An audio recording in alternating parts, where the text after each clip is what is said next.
प्रिय भक्तगण, आज हम आपको एक कथा सुना रहे हैं जो सुनने मात्र से जीवन में सुख संपत्ति और धन की वर्षा होगी।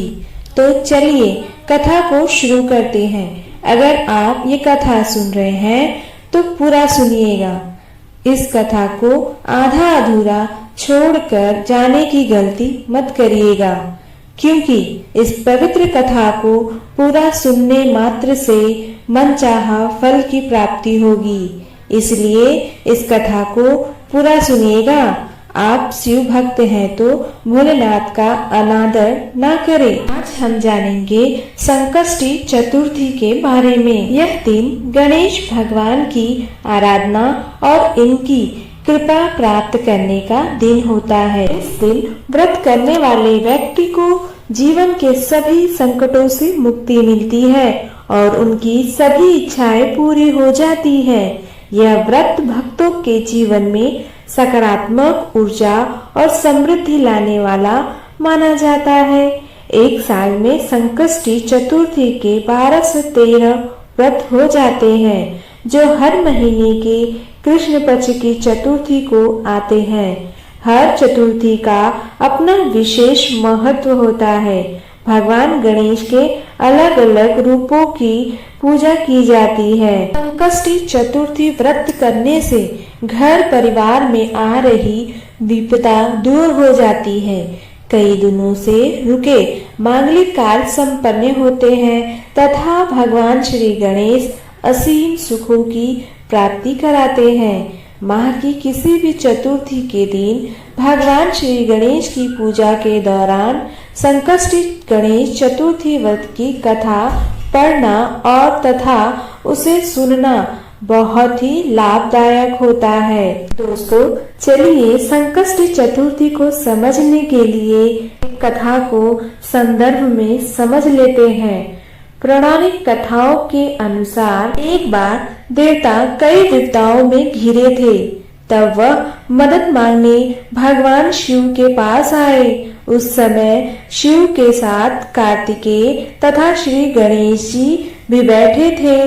देवताओं की बात सुनकर शिव जी ने कार्तिकेय व गणेश जी से पूछा कि तुम में से कौन देवताओं के कष्टों का निवारण कर सकता है।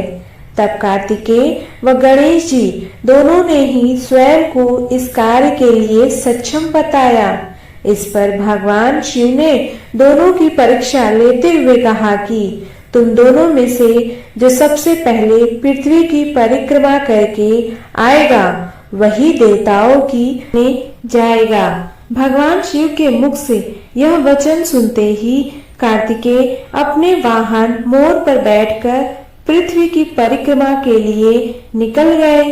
परंतु गणेश जी सोच में पड़ गए कि वह चूहे के ऊपर चढ़कर सारी पृथ्वी की परिक्रमा करेंगे तो इस कार्य में उन्हें बहुत समय लग जाएगा। तभी उन्हें एक उपाय सूझा।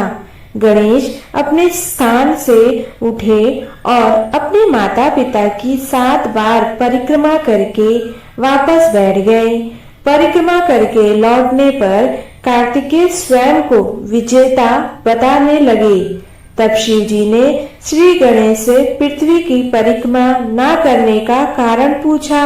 तब गणेश ने कहा, माता पिता के चरणों में ही समस्त लोक है। यह सुनकर भगवान शिव ने गणेश जी को देवताओं के संकट दूर करने की आज्ञा दी।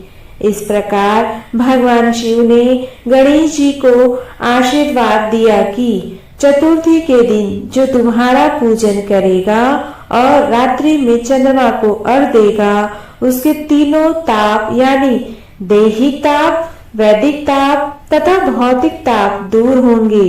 इस व्रत को करने से व्रतधारी के सभी तरह के दुख दूर होंगे और उसे जीवन के भौतिक सुखों की प्राप्ति होगी। चारों तरफ से मनुष्य के सुख समृद्धि बढ़ेगी। पुत्र पौत्रादि तथा धन्य ऐश्वर्य की कमी नहीं होगी। दोस्तों, तभी से श्री गणेश जी का व्रत किया जाता है संकष्टी चतुर्थी के दिन और उनकी पूजा की जाती है। उस दिन से श्री गणेश चतुर्थी का यह व्रत समस्त मनोकामनाओं की पूर्ति करने वाला व्रत माना जाता है। इस व्रत को करने से मनुष्य के सारे संकट दूर हो जाते हैं। मनुष्य को समस्त सुख सुविधाएं प्राप्त होती हैं।